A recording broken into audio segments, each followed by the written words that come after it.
ओम मनोजवं मारुततुल्यवेगं जितेन्द्रियं बोधिमतां वरिष्ठं वातात्मजं वानरयूथमुख्यं श्रीरामदूतं शरणं प्रपद्ये। नमस्कार, स्वागत है आपका आचार्य वाणी में। मैं आचार्य विक्रमादित्य आपके साथ हूँ। ग्रहों का योग कैसा है आपके लिए, आपको जान लेना चाहिए। देखिए, जनवरी का महीना आरंभ हुआ, नया वर्ष आरंभ हुआ, और धनु राशि वालों के लिए तो विशेष तौर पे समझ लेना चाहिए ग्रहों का योग किस प्रकार का बना हुआ है। आपकी राशि के अनुसार से यदि बात करें तो आपके राशि के स्वामी तो वर्ष के आरंभ से एक दिन पहले ही मार्गी हो गए हैं, और ये आपके लिए बहुत सुंदर योग बना रहे हैं। इस वर्ष में कई प्रकार से उन्नति के योग आपके लिए बनने को तैयार बैठे हैं, सफलता के योग बन के तैयार बैठे हुए हैं। आपको बेसिकली इस बात का ध्यान रखना है कि बहुत स्टेप बाय स्टेप इंप्रूवमेंट करने का योग बनाना है। 2024 जो है विशेष तौर पर शनि का वर्ष है वैसे तो, और बृहस्पति और शनि का कहीं आंकड़ा कहीं ना कहीं कष्ट देने के योग बनाता है। तो ऐसे में बहुत आपके बृहस्पति पर इस वक्त शनि की दृष्टि भी लगातार बनी हुई है, और शनि भी पूर्ण शक्ति के साथ बैठे हुए हैं, जो आपको थोड़ा सा कहीं ना कहीं अंकुश उत्पन्न कर रहे हैं। तो ऐसे में तो आपको बहुत सावधानी के साथ चलने की ज़रूरत है। और जनवरी के पहले महीने में यदि हम बात करें तो जनवरी में 2024 का पहला महीना जनवरी जो है उसमें तो कई ग्रह परिवर्तन के योग बना रहे हैं। बुध परिवर्तन का योग बना रहे हैं, सूर्य परिवर्तन का योग बना रहे हैं, बुध की स्थिति में परिवर्तन होगा, मार्गी होंगे, फिर राशि बदलेंगे, और साथ साथ फिर विशेष तौर पर बात करें तो मंगल भी परिवर्तन की तरफ जाएंगे। तो ऐसे में आपकी राशि के अनुसार से बहुत सोच समझ के काम करना चाहिए। आपको देखना चाहिए क्या ग्रहों का योग बन रहा है। शेयर मार्केट में जो काम कर रहे हैं तो शेयर मार्केट में ग्रह दिखा रहे हैं कि पौष महीने में योग बने हुए हैं, वो बहुत ज़्यादा स्पीड से आगे बढ़ते दिखाई दे रहे हैं। शेयर मार्केट में बहुत तेज़ी रहेगी, कहीं झटका पड़ सकता है, ध्यान रखते हुए कार्य करने की ज़रूरत है। जो लोग शेयर मार्केट में सट्टे बाजार में काम करते हैं, विशेष तौर पे घी, तेल इत्यादि, गुड़ इत्यादि, रुई इत्यादि में काम कर रहे हैं, बहुत तेज़ी से मार्केट में आगे रुझान रहेगा। जो चांदी वाले हैं उनको बहुत ध्यान रखना चाहिए, बढ़त घटत परेशान कर सकती है। ऐसे में आपकी राशि के अनुसार से कैसा ग्रहों का योग बन रहा है वो भी आपको समझ लेना चाहिए। 3 जनवरी की यदि बात करें तो बुधवार का अवसर है, पौष का महीना चल रहा है, सप्तमी तिथि कृष्ण पक्ष की विद्यमान है, और ग्रहों का योग दिखा रहा है कि आपके लिए ग्रह अनुकूल रहेंगे। आपको बस अपनी चाल में मस्त रहकर काम करने का प्रयास करना चाहिए। कोई आपके लिए कुछ अहित नहीं कर सकता है, बस आप अपने विश्वास के साथ काम करेंगे तो बहुत सुंदर योग बनता दिखाई देगा। आपको लाभ के योग पर अच्छे बनते दिखाई देंगे।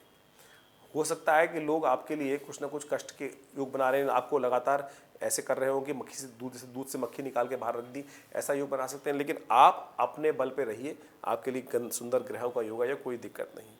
केवल थोड़ा सा भगवान गणेश का ध्यान जरूर कर लें। भगवान गणेश को मोदक अर्पित कर दें, पीले पुष्प अर्पित कर दें, तो आपका दिन बहुत शुभ रहेगा। 3 जनवरी की हम बात कर रहे हैं। उस दिन सर्वासिद्ध योग भी विद्यमान है, जो करीब 2:46 से लेकर शाम तक रहेगा। तो नए कार्य आरंभ करने के लिए यदि मुहूर्त चाहिए तो 2:46 के बाद मुहूर्त बना हुआ है, उसका लाभ ले लीजिएगा। वहीं 4 तारीख की बात करें तो ग्रहों का योग उस दिन भी आपके अनुकूल है। सुंदर तरीके से ग्रहों का परिवर्तन आपको लाभ देने के योग बना रहा है। कालाष्टमी है, रुक्मणी जयंती है, तो कोशिश करें भगवती माँ दुर्गा की आराधना कर लें। भगवान विष्णु का पूजन, रमा देवी का पूजन, लक्ष्मी जी का पूजन भी साथ में करना चाहिए। उनका आशीर्वाद से समस्त कष्टों को दूर करने का योग बनेगा। ग्रहों का योग अच्छा है, ऐसे में माँ भगवती दुर्गा के निमित्त लाल पुष्प अर्पित करें, सुंदर लाभ होगा। 5 जनवरी को विशेष तौर पर ग्रहों का परिवर्तन का योग है, और साथ साथ ये परिवर्तन दिखाता है कि उस दिन चंद्रमा का परिवर्तन भी हो रहा है, और साथ साथ एक बड़ा ग्रह है प्लूटो ग्रह, जिसको यम के रूप में जाना जाता है, वो भी 1 महीने के लिए अस्त होने जा रहे हैं मकर राशि पर चलते हुए। ये प्राकृतिक आपदाओं का योग बनाएगा। ये विशेष तौर पर कहीं ना कहीं धन संबंधित कष्ट देने का योग बना सकता है। तो ऐसे में बहुत ध्यान रखते हुए कार्य करने की ज़रूरत है। तो आपके लिए सबसे अच्छा ये रहेगा कि आप इस सुंदर तिथि में गऊ को प्रसन्न करें। गऊ के माता के निमित्त कुछ रोटी, अन्न इत्यादि, जौ इत्यादि, हरा चारा इत्यादि दवल डालने का प्रयास कीजिए। आपके ग्रहों को निवारण करने का योग सुंदर तरीके से बनेगा। 6 जनवरी को ग्रहों का योग आपके लिए अनुकूल बना हुआ है। बृहस्पति के साथ चंद्रमा का जो संबंध बना हुआ है वो धन आगमन का मार्ग प्रशस्त कर रहा है, बहुत सुंदर तरीके से लाभ देने के योग बना रहा है। और आप ऐसे में ध्यान रखते हुए कार्य करें, शनि को प्रसन्न करने का प्रयास करें, क्योंकि शनि थोड़ा आलस उत्पन्न कर रहा है। पराक्रम भाव में बैठकर कहीं ना कहीं कर लेंगे, कर लो काम को, इस बात का ध्यान रखो। ये बात न रखना करेंगे करेंगे करेंगे, कर लो भैया, इस बात का ध्यान रखो, नहीं तो कहीं ना कहीं आलस में फंस जाएगा कार्य, दिक्कत हो जाएगी। उपाय, शनिवार का दिन है, हनुमान जी को प्रसन्न करें, हनुमान जी को चोला चढ़ाएं। सबसे सुंदर उपाय, हनुमान चालीसा का पाठ कर लें, शनि के मंत्र का जप कर लीजिए। अनेक उपाय हैं। इस दिन सर्वासिद्ध योग विद्यमान है, करीब जो सुबह 7:19 से लेकर 12:20 तक रहेगा। तो नया कार्य आरंभ करने के लिए, नए प्रोजेक्ट हाथ में लेने के लिए ये सुंदर समय है, तो इस समय का लाभ ले सकते हैं। लेकिन इसके बाद जैसे ही 12:20 होंगे भद्र आ जाएगी, वो रात तक विद्यमान रहेगी। तब नए कार्यों में हाथ डालना कष्ट हो सकता है, विघ्न उपस्थित करने वाला होता है, दोष लगने वाला हो सकता है। फिर वो जब तक कार्य चलेगा उसमें कहीं ना कहीं विघ्न परेशान करते रहेंगे और पूर्ण करने में दिक्कत आएगी। तो इस बात का ध्यान रखते हुए कार्य करेंगे तो सुंदर रहेगा। 7 जनवरी को ग्रहों की गणना दिखाती है रविवार का अवसर, सफला एकादशी का सुंदर योग। रविवार और एकादशी अपने आप में वैसे ही बहुत शुभ है, और एकादशी जो है ये विशेष तौर पे 2024 की पहली एकादशी पड़ रही है और वो भी सफला एकादशी पड़ रही है। तो ऐसे में भगवान विष्णु का जो पूजन कर लेंगे ना, तो जीवन में कई कार्यों में सफलता जिनमें नहीं मिल रही है उसमें सफलता मिलने के योग आपके उस प्रार्थना से बन सकते हैं। ओम नमो भगवते वासुदेवाय, ओम नमो नारायण, इस मंत्र का जप करें, यज्ञ करें, पुरुष सूक्त का पाठ करें। हमने इस शुभ योग को देखते हुए अपने विवेकानंद योगाश्रम में सुंदर तरीके से कार्य रखा हुआ है और वो कार्यक्रम बनाया है विष्णु यज्ञ का। सुबह 8 बजे से यज्ञ आरंभ होगा, करीब करीब 11 बजे तक चलेगा, सुंदर कार्यक्रम रहेगा। तो आप भी अपने नाम से उसमें सुंदर आहुति अर्पित कर सकते हैं। अपने स्थान को आरक्षित करने के लिए फ़ोन पे संपर्क साध कर अपने स्थान को व्यवस्थित कर सकते हैं। इस दिन ग्रहों का परिवर्तन का योग बन रहा है। शाम को 4 बजे के आसपास चंद्रमा परिवर्तन करेंगे, उसके बाद रात्रि में 21 बजे के 9 बजे के आसपास बुध परिवर्तन करेंगे। ये बुध का परिवर्तन बेहद खास रहेगा, आपकी ऑर्गेनाइजिंग कैपेसिटी को बढ़ा देगा, चीज़ों को ऑर्गेनाइज कर देगा आपके लिए। जो चीज़ हैप्सर्ड वे में चल रही थी 1 महीने के लिए, बहुत सुंदर तरीके से बुध का ये परिवर्तन है, चीज़ों को ऑर्गेनाइज करने के सुंदर योग आपके लिए बनते दिखाई देंगे।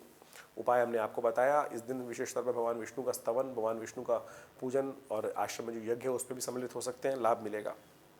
8 जनवरी को ग्रहों का योग परिवर्तन की तरफ जा रहा है। सोमवार का अवसर है, द्वादशी तिथि है और साथ साथ सर्वार्थ सिद्ध योग भी विद्यमान है, जो सुबह 7:19 से लेकर रात्रि तक रहेगा। तो नए कार्य आरंभ करने के लिए ओवरऑल दिन अच्छा दिखाई देता है। तो आपके राशि के अनुसार से चंद्रमा का जो परिवर्तन हुआ है वो कहीं ना कहीं थोड़ा नुकसान कराने के योग बना सकता है। ऐसे में थोड़ा ध्यान रखें। धन उम्मीद में विशेष तौर पर ध्यान रखिएगा, कहीं ना कहीं राज्य की तरफ से कोई नुकसान ना होने के योग बन जाए। तो ऐसे में गाड़ी वाड़ी समस्त कार्य जो भी करें लॉ के अनुसार से मानते हुए करें, जुर्माना ना हो, इस बात का ध्यान रखें। स्वास्थ्य का भी ध्यान रखते हुए कार्य करेंगे तो अच्छा रहेगा। शिव का ध्यान करें, शिव विशेष तौर पर गंगा जल या दूध से उनका अभिषेक करेंगे तो सब ठीक होने के योग बनेंगे।